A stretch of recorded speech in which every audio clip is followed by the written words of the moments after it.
Well, hey guys, and welcome to 1961 Fury.dk. You know, I kind of figured out that a couple of you doesn't understand a word that's on my page because it's all written in Danish. And I spent about 6 months trying to figure out what the hell I'm going to do about this. I thought about maybe making an English version. Well, the point is, I'm not that good at writing English.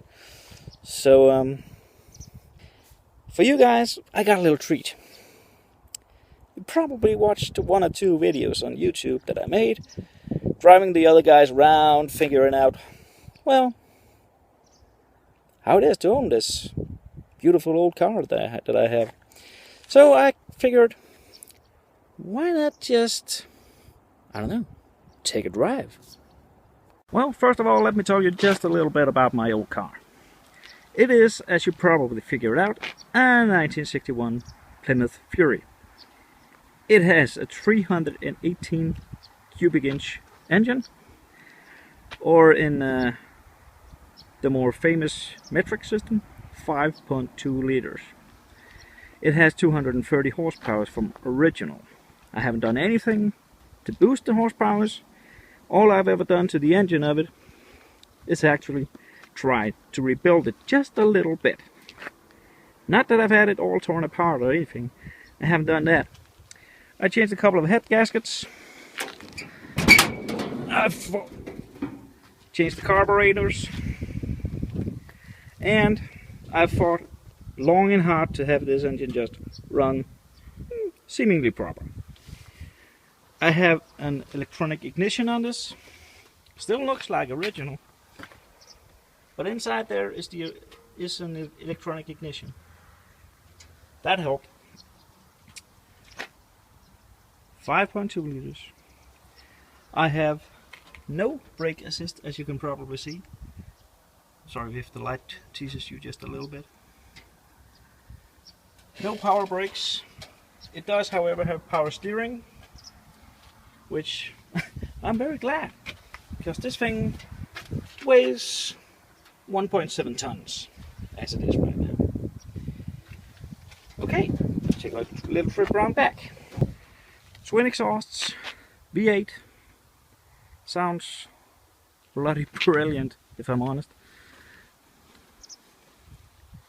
I have the red and white leather inside.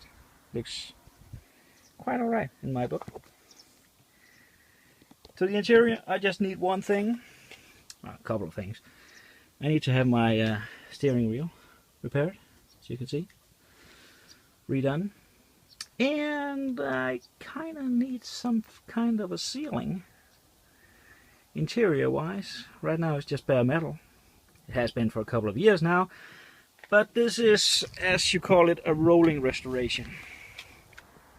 Well, as you can probably tell, this is a four-door car. It is not the most popular thing in the world to have a four-door hardtop. But let me tell you, right here in Denmark, it makes a lot of sense. You can get kids in and out. They don't have to crawl over anything. You don't have to put the seats forward. And to me, as a family man, it just makes sense. In my book, two-door cars are beautiful, just not that practical. And I consider having an old car part of the family.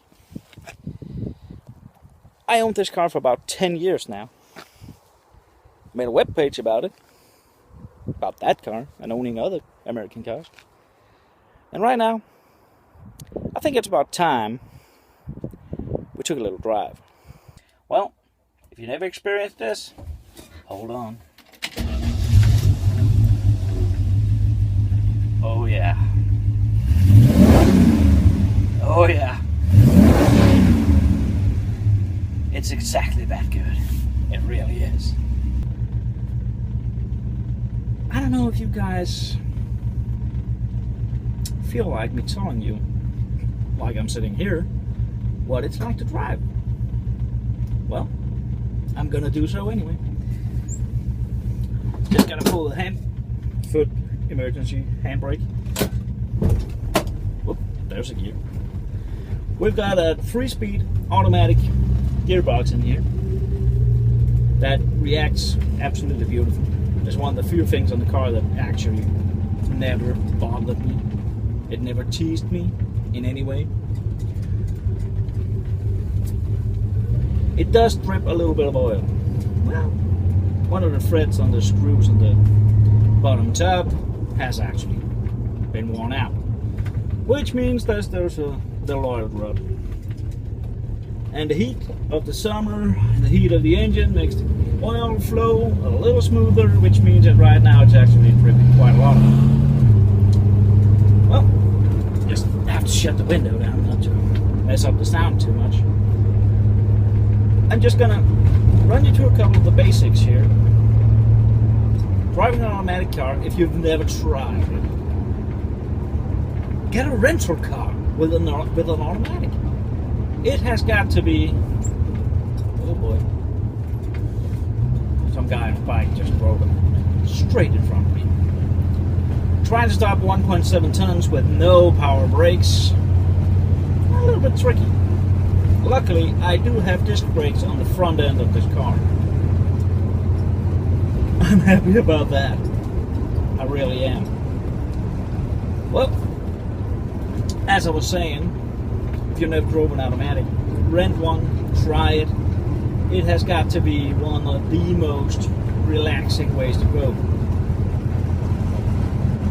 It really has. Well, driving an old car like this just gives me a feeling of pleasure.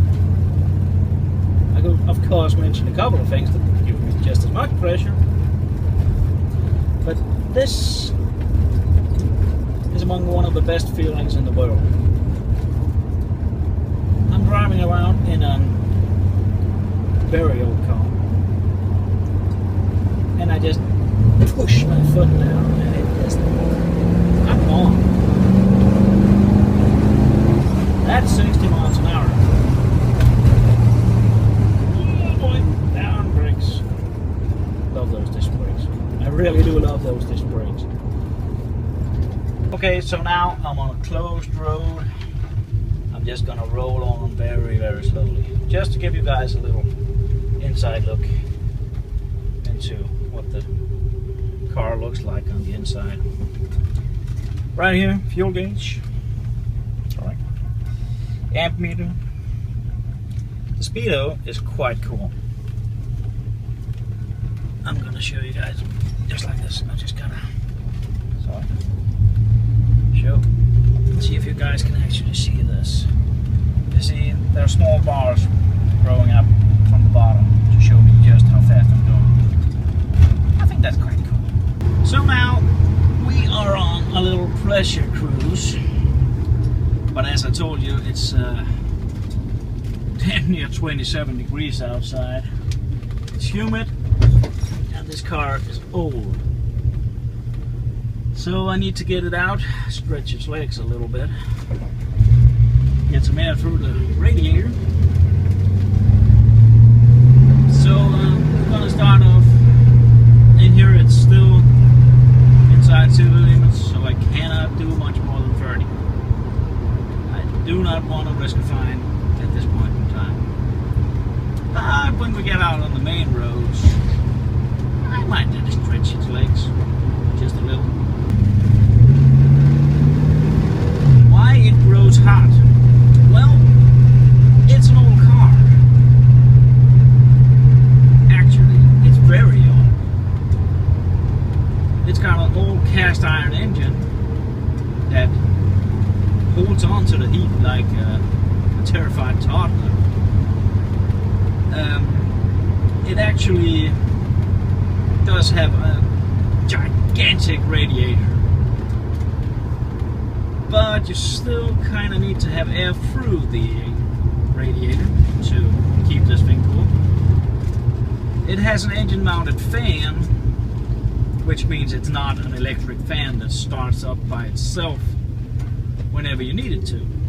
When the thing gets hot, it's not gonna provide anything extra cooling in it. It just doesn't do that. In the 1960s, cars were not built with electric fans. And, well, I haven't got around to the point where I feel like I need an electric fan. Look at this, it's hot, it's summer, it's been running in idle for quite a long time making this video. And it's still just a tad over normal, just a tad. Well, we're on a little pressure cruise, just showing you a little bit about what it is to own an old car. Well, a few things you need to know. It's an old car. It's gonna break down at some point in time. The technology in it is basic, it's simple, mostly rugged. Really it is. It can take just about anything. But at some point in time, you're gonna realize you're driving around in a 50 plus years old car. And that means that the wires, they're not new. The bulbs in the lamps, they're not new. The instruments, they're not new. There are not a lot of things on a car like mine that are brand new. There really isn't. So at some point in time, you're going to have to put in some money into this thing. And I have put in a little bit. I told you about the head gaskets, the engine repairs. To that, you can point 4 new tires. The ones they came with were very, very old. Very, very bad. So 4 new tires are offered on it. Other than that, I haven't really spent a hell of a lot of money on it. I haven't. I haven't made any rust work on it. And I haven't rebuilt it. I really haven't. It has been mostly work that I have spent on this thing. And that's the thing, if you can't do anything like that yourself, you have to be prepared to pay for it.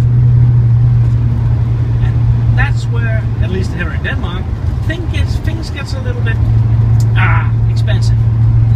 Tricky is probably the better word.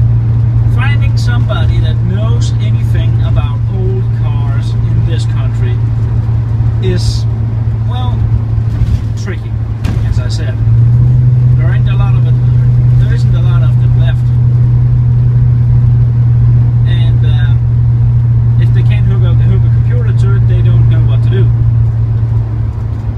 That being said, there are a few specialists, but they know they are specialists, which actually shows in the price. So if you don't want to pay a hell of a lot of money about it, learn some mechanics. Learn how to change the light bulbs. Learn how to work your engine. Listen for faults. Learn that sort of stuff. Other than that, it has been 10 years with this car.